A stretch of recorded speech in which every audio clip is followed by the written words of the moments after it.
வணக்கம். சாவித்திரி சமையலுக்கு உங்களை வரவேற்கிறேன். இப்போ அருமையான சுவையில் முருங்கைக்காய் தொக்கு எப்படி செய்யலாங்கிறத பார்க்கலாங்க. இது எல்லா விதமான சாதத்துக்கு சைடிஷாக வச்சு சாப்பிட்லாங்க. சூடான சாதத்து கூட பரட்டி சாப்பிடவும் ரொம்ப அருமையாக இருக்கும். இந்த முருங்கைக்காய் தொக்கு எப்படி செய்யலாங்கிறத பார்க்கலாம். வாங்க இப்போ வீடியோக்குள்ளே போகலாம். 5 முருங்கைக்காய் இந்த மாதிரி சைஸில் மேலே லேசாக தோலை நீக்கிட்டு நறுக்கி வச்சுருக்கேங்க. சின்ன சைஸில் 4லேருந்து 5 தக்காளி எடுத்திருக்கேன். தக்காளியை அரைச்சி எடுத்துக்கலாங்க. தண்ணி சேர்க்காமல் அரைச்சி எடுத்துக்கலாங்க. முருங்கைக்காய் தொக்கு சேர்க்குங்க. 3 டேபிள் ஸ்பூன் ஆயில் விட்டுக்கிறேங்க. இதுக்கு கொஞ்சம் எண்ணெய் கூடுதலாக இருந்தால் நல்லாயிருக்கும். இப்போ எண்ணெய் சூடாகிடுச்சுங்க. தாளிக்க 1 டீஸ்பூன் சோம்பு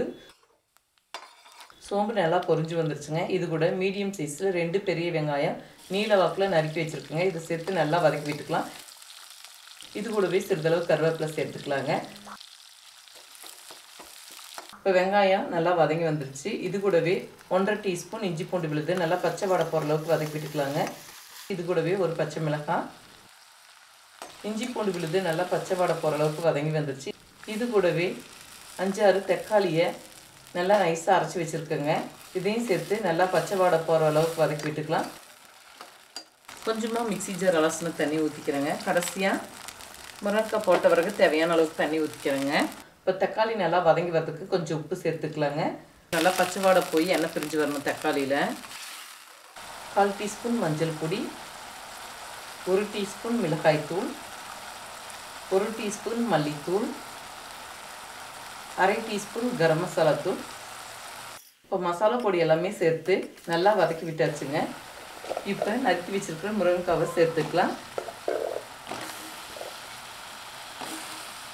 இப்போ நல்லா மசாலா ஒட்டுற மாதிரி 1 சேர முருங்கைக்காவை கலந்து விட்டுக்கலாங்க.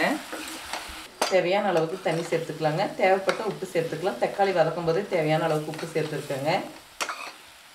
இப்போ இது வேகிறதுக்கு ஒரு 200 ml பக்கம் தண்ணி விட்டுக்கலாங்க. தொக்கு மாதிரி செய்கிறதுனால அளவாக தண்ணி சேர்த்துக்கிட்டால் சரியாக இருக்கும். முருங்கைக்காய் ஒரு 10-15 நிமிஷத்தில் வெந்துருங்க. வேகலைன்னா கொஞ்சம் தண்ணி சேர்த்து வேக வச்சுக்கலாம்.